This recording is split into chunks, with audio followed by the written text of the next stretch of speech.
Bonjour René, bien heureux de te retrouver aujourd'hui à ton domicile au Gras. Est-ce que je peux te poser la question, d'où viens-tu?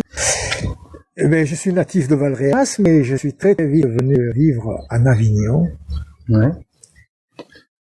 Et quel a été ton parcours personnel? Les Rotondes, donc l'Olympique avignonnais, minimum 58. Ouais. Et puis Lille, Besançon, Alès et Orange. D'accord. Et qu'est-ce qui t'a amené à t'impliquer à la MJC? D'abord, ça a été la SR, la Association sportive des Rotondes, créée par monsieur André Saulier. C'était dans mon quartier. C'était basé à ma paroisse aussi. Et c'est René Blum, avec qui j'étais joueur en jeune. Il m'a suivi dans toutes les équipes de jeunes, qui m'a sollicité pour venir l'aider pour cette création. D'accord. Mais moi, je jouais déjà c'était le CFA, à l'Olympique lyonnais en équipe première. Voilà. Voilà. CFA, deuxième division. Ouais. Et j'étais à ce moment-là déjà passionné par les jeunes, la formation. Je me formais, j'avais déjà l'initiateur. En 68, j'ai eu l'initiateur. Donc René, lui, était encore plus en avance que moi au niveau de la formation par son métier. Je suis venu pour l'aider et puis je me suis pris au jeu et je me suis investi. Voilà. Mais j'avais peu de temps parce que moi le week-end par exemple pour accompagner les équipes ça m'était difficile vu que je jouais bien sûr, avec l'équipe 1. Mais je me suis investi quand même, voilà. Et ton aventure, c'est avec la MJC, c'est un peu arrêté avec ton départ à Lille? Départ à Lille, 73. Voilà. Après, tu suivais à distance. Je suivais à distance. J'ai retrouvé des courriers. Alors bon, les saisons, je les suivais de très loin, mais le tournoi, je suis resté impliqué de nombreuses années. Il voulait que je sois toujours un petit peu le moteur du plan sportif, la mise en place des groupes, etc., etc. Il avait besoin de tes conseils. Ça me plaisait, ils voulaient pas me lâcher, ils m'ont gardé. Je suis resté quelques années, même en étant à Lille et à Besançon, à m'occuper spécifiquement du tournoi, du plan sportif. D'accord. Je me souviens lorsqu'on a eu l'entretien avec René Blum, qu'il a évoqué que ta présence avait été primordiale, car lui faisait ses études et tu as été un homme important à cette époque parce que c'est toi qui assurais toute la partie éducative de la MJC.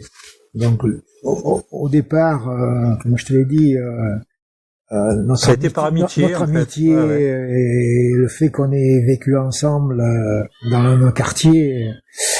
Je suis à la MJC pour donner un coup de main. Et puis je me suis investi, impliqué, et puis René est parti. Alors je me suis encore doublement investi. Lui était à distance, on communiquait, il revenait. Et puis c'est moi qui suis parti. Lui revenait, ça a été une continuité. Ça s'est bien enchaîné, quoi. Ça s'est bien enchaîné. D'accord. Ça s'est bien enchaîné. Mais on n'a pas été seul aussi, on a eu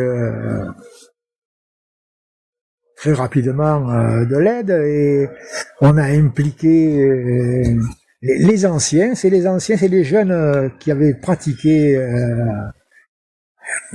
qu'on mettait dans le bain pour s'occuper des petits qui montaient avec les équipes. Là, tu cites par exemple Bernard Goudon, des garçons comme ça, ouais, les Lançon, Fabrice Lançon, tous ces garçons-là, Frédéric Grassès, ont été jeunes joueurs à la MJC, et dès qu'ils ont pu avoir un petit peu de hauteur d'âge, ils se sont impliqués dans...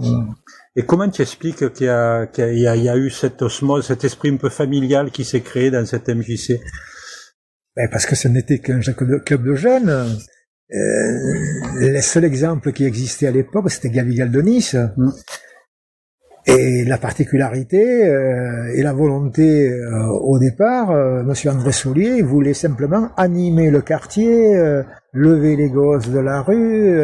Oui, son ambition était beaucoup plus limitée. Les ramener à la paroisse. Il avait quand même un petit côté catholique, lui, mais qui dédaignait pas. Mais son action était sociale.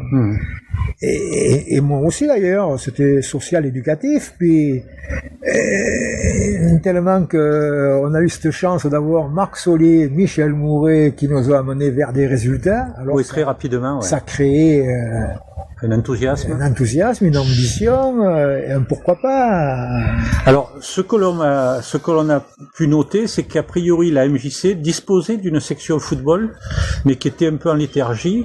Et vous avez été sollicité pour rejoindre la MJC. Voilà. C'est une démarche qui est venue d'où alors? Tu te souviens de ça? Alors c'est Monsieur Basalgette, mais c'était Monsieur Beau. Monsieur Beau, oui, dont des fils ont joué, oui. Monsieur Beau, qui lui était dans un conseil d'administration, je suppose, à la MJC là-bas. Oui. Qui a sollicité Monsieur Basalgette, Soulier. Nous on était à l'étroit, à la SR. On avait un baraquement en bois, une équipe, on construisait la seconde. C'était à Bagatelle, les matchs avaient lieu à Bagatelle, non, c'est ça? Non. Non? Où disputiez les rencontres, à quel endroit? Avec la SR. Tu te souviens? Aux Rotondes. Aux Rotondes. Oui, on n'avait pas beaucoup d'exigences, on avait qu'une équipe. Oui. Et on s'est eu entraîné à Saint-Ruf aussi, parce que les Rotondes, MJC Avignon, c'était à côté, hein. Les premiers recrutements ont été de quartier. Ouais. Non, alors le côté, ça, je l'ai pas puisé, non. Je sais pas où, les entraînements, tout ça, non. Et après, peut-être à Bagatelle, il y a eu quelque chose à Bagatelle. Oui, je me souviens ça a été évoqué qu'il y avait des entraînements qui se déroulaient à Bagatelle. Ouais, parce que les plannings, certainement. Voilà. Et ce n'est qu'après que l'utilisation du 3e stade de Saint-Ruf, là, a pu être possible, avec la MJC, avec la section foot de la MJC. En grandissant, on posait des problèmes de planification, c'est sûr, en grandissant, nos équipes, toutes les catégories étant représentées, après, c'était ce 3e stade qui a porté à Saint-Ruf Ouais. les possibilités.